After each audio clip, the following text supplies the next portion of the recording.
Maya Angelou once famously said, "I have great respect for the past. If you don't know where you've come from, you don't know where you're going."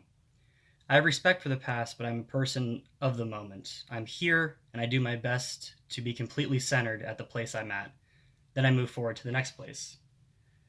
Good evening, and I'd like to talk to you about my journey so far with Speech 219. In this presentation, I'll be covering exactly how I've been experiencing the class, the different kinds of speech we've developed in my respective level of anxiety with each type, and especially how that anxiety is at this time after the class is completed. My preference with traditional or technology-driven presentations and why it is important to do both successfully. You describe my approach for preparing for a presentation and what we've learned in the class to facilitate the pre-speech prep, I like to call it. My thoughts on the three elements of the presentation ecosystem lined out in Duarte's presentation ecosystem. Pieces I'm comfortable with, pieces I need more practice with in the future, and the top three lessons I've learned from our course so far. All right, so starting out with the course, I wasn't very confident in my own ability to give public presentations, and it was only more and more evident as I continued the course. At the onset, I initially thought I was a pretty good presenter, given that I'm also a flight instructor and I've got a lot of experience with sort of one-on-one style presentation, especially a persuasive presentation, because I would meet with students and coach them on how to become their respective level of pilots that they desire to be. But as I continued through the course, I realized that speech is a skill that I really didn't. I understood before, but I didn't really process exactly what that meant. Speech and public presentation is a skill that needs to be honed, like a blade on a knife that needs to be sharpened. If you allow yourself an amount of time that you haven't been presenting, then like a blade too, I feel rust will accumulate and you won't be as strong of a speaker that you were before the time that you had let yourself get rusty. So this course has really instilled upon me that speech is something really to be respected. It's not something that just anyone can do. And at the end of the course, my level of anxiety is a little less than when I started. And when I continued through the course, I feel that at the end of the course now, my level of anxiety is maybe half of what it was when I started. And that'll round out the first sort of segment. Moving on to my next topic, we'll talk about the kinds of speech. We've already reviewed anxiety. I felt really confident with traditional in-person environment type presentation. As I said before, I'm a flight instructor, and so I felt that that was kind of my wheelbase, and that's where I felt that I thrived was what with traditional spoken in-person style speeches. But as I moved through the course, I realized that it's important to be proficient with both traditional and technology-driven presentations. As to paraphrase some passages from Duarte's book, um, "The Art of Public Speech," you can and resonate.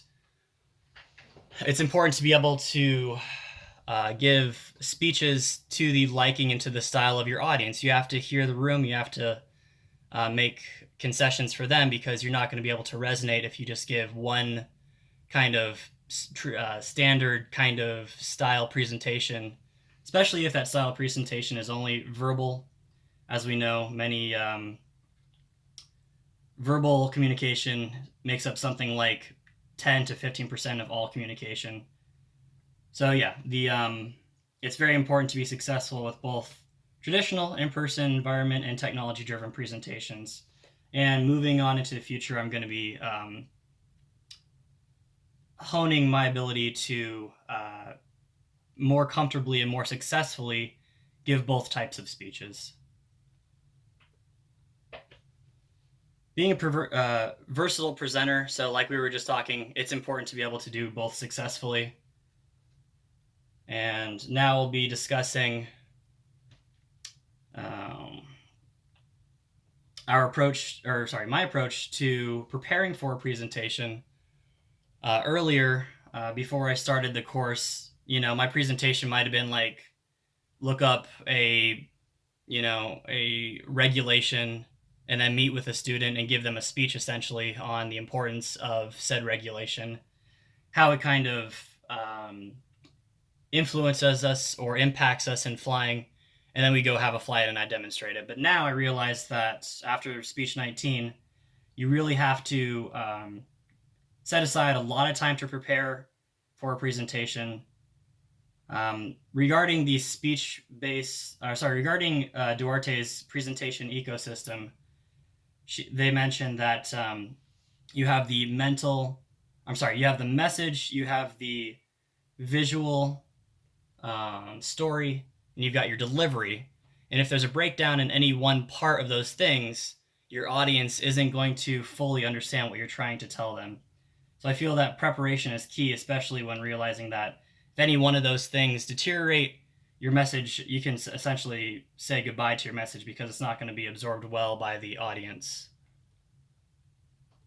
That rolls nicely into our next point, the message, the visual story, and the delivery. These are the three elements of Duarte's presentation ecosystem that we just touched on briefly. The pieces that I'm most comfortable with would probably be the message and the delivery. I could really use a lot more help with visual story and really preparing, whether it be PowerPoints or any other kind of slideshow based technology. I feel that that's really where my weaknesses lie right now. Speech 19 has done a tremendous amount to further prepare me and to help me to realize that this is kind of the part of the three elements that I'm deficient in. Has allowed me a good amount of opportunity to get more proficient. I'd say that it's miles better than it used to be in the past, but I could still definitely make more strides in developing the visual story aspect of Duarte's message, visual story, and delivery presentation ecosystem. And just to reiterate, pieces on the additional practice in the future are absolutely the visual story elements of the ecosystem. Lessons I've learned in the class so far are numerous, and if I had to pick just three, it would be challenging, but I'd say probably the three most important lessons are realizing that speech is a skill. Don't get it twisted. Don't disrespect it. You got to respect that it's a skill. You need to practice in order to expect to have any chance of being good at presenting. The technology-driven aspect of speech style is one I need more help on. I feel fine with traditional in-person type presenting, but the technology-driven aspect definitely needs more improvement. And the final lesson in what I've learned in Speech 19 is that you have to respect the message, respect the visual story, and respect the delivery. So that's a really useful tool when thinking about giving different speeches. If any one element of that breaks down, then essentially your speech has been unsuccessful.